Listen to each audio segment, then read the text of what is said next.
Hello friends, எல்லாருக்கும் வணக்கம். Welcome to Revathi's recipes. இன்றைக்கி என்ன ரெசிபி பார்க்க போகிறோம் பார்த்தீங்கன்னா, ஒரு வித்தியாசமான எக் குருமா. வழக்கமாக நம்ம எக் குருமாவுக்கு எக்கு பாயில் பண்ணிவிட்டு செய்வோம். ஆனால் இந்த எக் குருமாவுக்கு பார்த்திங்கன்னா எக்கு ஸ்டீம் பண்ணிவிட்டு செய்ய போகிறோம். அடுத்தது இந்த எக் குருமா பார்த்திங்கன்னா சப்பாத்தி, இட்லி, தோசை, அதுக்கப்புறம் ரைஸோடு சேர்த்து சாப்பிட ரொம்ப நல்லாயிருக்கும். வாங்க ரெசிபி எப்படி செய்யலான்னு பார்க்கலாம்.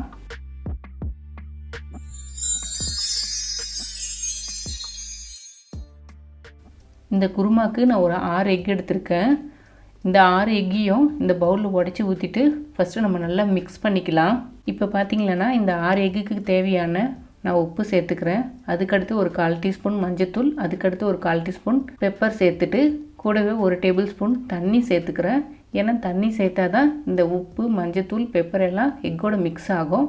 அதுக்கடுத்து பார்த்திங்கன்னா நான் 6 எக்கையும் இந்த மாதிரி உடச்சி ஊற்றிக்கிறேன்.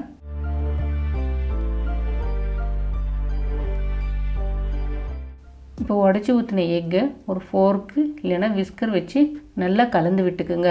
இந்த அளவுக்கு நல்லா கலந்து விட்ட அப்புறமா நம்ம ஸ்டீம் பண்ணிக்கலாம். இப்போ இந்த மிக்ஸ் பண்ண எக்கை ஸ்டீம் பண்ணுறதுக்கு நீங்கள் இந்த மாதிரி ஒரு பாக்ஸ் எடுத்துக்குங்க. உங்கள்கிட்ட இந்த மாதிரி பாக்ஸ் இல்லைன்னா அடிப்பகுதி தட்டையாக இருக்கிற மாதிரி ஒரு பவுல் எடுத்துக்குங்க. அதுக்கப்புறம் பார்த்திங்கன்னா இந்த பவுலுக்கு கரெக்டாக ஃபிட் ஆகுற மாதிரி ஒரு பிளேட் எடுத்துக்குங்க. ஏன்னா இதை க்ளோஸ் பண்ணி தான் நம்ம ஸ்டீம் பண்ணணும், ஓப்பனில் ஸ்டீம் பண்ணக்கூடாது. இப்போ நம்ம இந்த பாக்ஸில் நல்லா ஆயில் அப்ளை பண்ணிவிட்டு கலந்து வச்சுருக்க எக்கு ஊற்றிக்கலாம். இப்போ நம்ம இந்த எக்கை ஸ்டீம் பண்ணி எடுத்துக்கலாம். இப்போ ஸ்டவ் ஆன் பண்ணிவிட்டு ஒரு குக்கரை வச்சுக்கிறேன். இந்த எக்கை ஸ்டீம் பண்ண நான் 1 கிளாஸ் அளவு தண்ணி ஊற்றிக்கிறேன். உங்களுக்கு வேணும்னா நீங்கள் இட்லி குக்கரில் கூட வச்சு ஸ்டீம் பண்ணிக்கலாம். இப்போ நம்ம மிக்ஸ் பண்ணி வச்சுருக்க எக்கை குக்கரில் வச்சுக்கலாம். வச்சுட்டு இந்த பாக்ஸையும் நம்ம க்ளோஸ் பண்ணி வச்சுக்கலாம். அடுத்தது பார்த்திங்கன்னா நான் இந்த கேஸ்கட் ரிமூவ் பண்ணாமல் குக்கரை க்ளோஸ் பண்ணிக்கிறேன். இப்போ இந்த குக்கரை க்ளோஸ் பண்ணிவிட்டு நான் விசில் போடலை. விசில் போடாமல் ஒரு 15 மினிட்ஸுக்கு லோ ஃப்ளேமில் வச்சு நம்ம ஸ்டீம் பண்ணி எடுத்துக்கலாம். இப்போ பார்த்திங்கன்னா 15 நிமிஷம் முடிஞ்சிருச்சு. நான் குக்கரை ஆஃப் பண்ணிக்கிறேன்.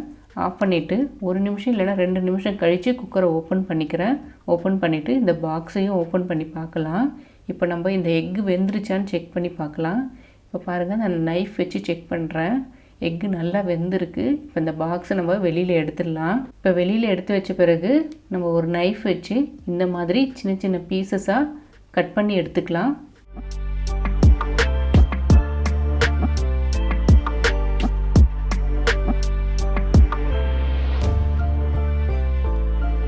இந்த மாதிரி கட் பண்ண பிறகு நான் உங்களுக்கு ஒரு பீஸ் எடுத்து காட்டுறேன் பாருங்கள். இப்போ பாருங்கள் எவ்வளோ சாஃப்டாக ரொம்ப ஃப்ளஃபியாக இருக்குது பாருங்கள்.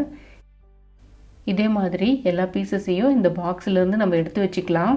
எடுத்து வச்சுட்டு அடுத்தது நம்ம குருமா செய்யலாம். இப்போ குருமா செய்ய ஃபஸ்ட்டு கடாய் சூடானதும் கடாயில் 3 டேபிள் ஸ்பூன் அளவுக்கு எண்ணெய் ஊற்றிக்கலாம். அடுத்தது எண்ணெய் சூடானதும் தாளிக்க பட்டை, கிராம்பு சேர்த்துக்கிறேன். இப்போ இதில் சின்னதாக கட் பண்ணி வச்சுருக்க 2 மீடியம் சைஸ் வெங்காயம், அதோட 2 பச்சை மிளகாய் சேர்த்து நல்லா இந்த மாதிரி வதக்கி விட்டுக்கிறேன். இந்த வெங்காயத்துக்கு தேவையான ஒரு 1/2 டீஸ்பூன் அளவு உப்பு சேர்த்துக்கிறேன். சேர்த்துட்டு அதையும் ஒரு முறை நல்லா வதக்கி விட்டுக்கலாம். இந்த வெங்காயம் நல்லா வதங்க நம்மளுக்கு 2லிருந்து 3 நிமிஷம் ஆகும். இப்போ இந்த மாதிரி நல்லா வதங்கின அப்புறமா இதில் 1 டீஸ்பூன் அளவுக்கு இஞ்சி பூண்டு பேஸ்ட்டு சேர்த்துக்கிறேன். சேர்த்துட்டு அதையும் பச்சை வாசனை போகிற வரைக்கும் நல்லா வதக்கி விட்டுக்கலாம். இப்போது இஞ்சி பூண்டு பேஸ்ட்டோட பச்சை வாசனை போன பிறகு சின்னதாக கட் பண்ணி வச்சுருக்க 2 மீடியம் சைஸ் தக்காளி சேர்த்துட்டு நல்லா ஒரு முறை வதக்கி விட்டுட்டு லோ ஃப்ளேமில் வச்சுக்கலாம். லோ ஃப்ளேமில் வச்ச அப்புறமா ஒரு 2 நிமிஷத்துக்கு க்ளோஸ் பண்ணி வச்சுக்கலாம். அடுத்தது நம்ம இந்த தக்காளி வேகிற நேரத்தில் குருமாவுக்கு தேவையான தேங்காவை அரைச்சி எடுத்துக்கலாம். இப்போ பார்த்திங்கன்னா இந்த குருமாவுக்கு கொஞ்சமாக தேங்காய், 1/2 டீஸ்பூன் அளவுக்கு சோம்பு, ரெண்டுமே மிக்ஸி ஜாரில் சேர்த்துட்டு இந்த அளவுக்கு நைஸாக அரைச்சி எடுத்துக்கலாம்.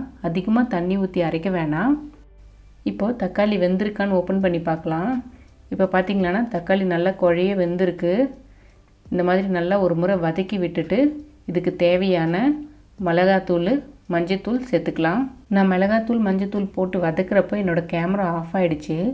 நான் மிளகாத்தூள், மஞ்சத்தூள் போட்டு நல்லா வதக்கின அப்புறம் தான் நான் கேமரா பார்த்தேன். உங்களுக்கு நான் எந்த அளவுக்கு நான் மிளகாத்தூள், மஞ்சத்தூள் போட்டேன்றதை நான் இந்த வீடியோவில் காட்டுறேன் பாருங்கள். அந்த அளவுக்கு சேர்த்துக்குங்க. சேர்த்துட்டு இந்த மாதிரி நல்லா வதக்கி விட்டுட்டு நல்லா எண்ணெயெல்லாம் பிரிஞ்சு வர அளவுக்கு வதக்கி விட்டுக்குங்க. மிளகாத்தூளோட பச்சை வாசனை போன பிறகு நான் அரைச்சி வச்சுருக்க தேங்காய் ஊற்றிக்கிறேன். அதுக்கடுத்து 1 கிளாஸ் அளவுக்கு தண்ணி சேர்த்துக்கிறேன். சேர்த்துட்டு நல்லா கலந்து விட்டுக்கலாம். இந்த மாதிரி அரைச்சி ஊற்றின தேங்காவை நல்லா கலந்த பிறகு இதில் மறுபடியும் நான் 1 கிளாஸ் அளவுக்கு தண்ணி ஊற்றிக்கிறேன். தண்ணி அளவு உங்களுக்கு எந்த அளவுக்கு குருமா தேவையோ அந்த அளவுக்கு தண்ணி ஊற்றிக்குங்க. அடுத்தது மீடியம் ஃப்ளேமில் வச்சுக்குங்க.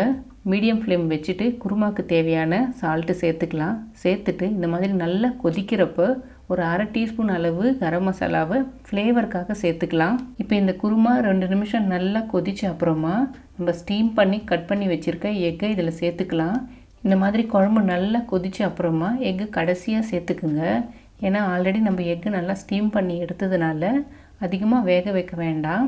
எக்கு சேர்த்துட்டு நல்லா கலந்து விட்டுட்டு கடைசியாக கொத்தமல்லி கருவேப்பிலை சேர்த்துட்டு நல்லா 1 நிமிஷத்துக்கு கொதிக்க விட்டுட்டு நம்ம ஸ்டவ் ஆஃப் பண்ணிக்கலாம். இப்போ ரொம்பவே அருமையான நம்மளுடைய எக் குருமா ரெடி ஆகிடுச்சு. இந்த எக் குருமாவை சப்பாத்தியோடையோ தோசையோடையோ இட்லியோடையோ சாதத்தோடையோ சேர்த்து சாப்பிட்றப்போ ரொம்பவே நல்லாயிருக்கும். நீங்களும் இதை ட்ரை பண்ணி பாருங்கள். உங்களுக்கும் இந்த ரெசிபி ரொம்பவே பிடிக்கும். உங்களுக்கு இந்த ரெசிபி பிடிச்சிருந்ததுன்னா என்னோடய சேனலுக்கு மறக்காமல் சப்ஸ்கிரைப் பண்ணுங்கள். உங்களோட ஃப்ரெண்ட்ஸ் அண்ட் ஃபேமிலியோட ஷேர் பண்ணிக்கோங்க. அண்ட் தேங்க்ஸ் ஃபார் வாட்சிங்.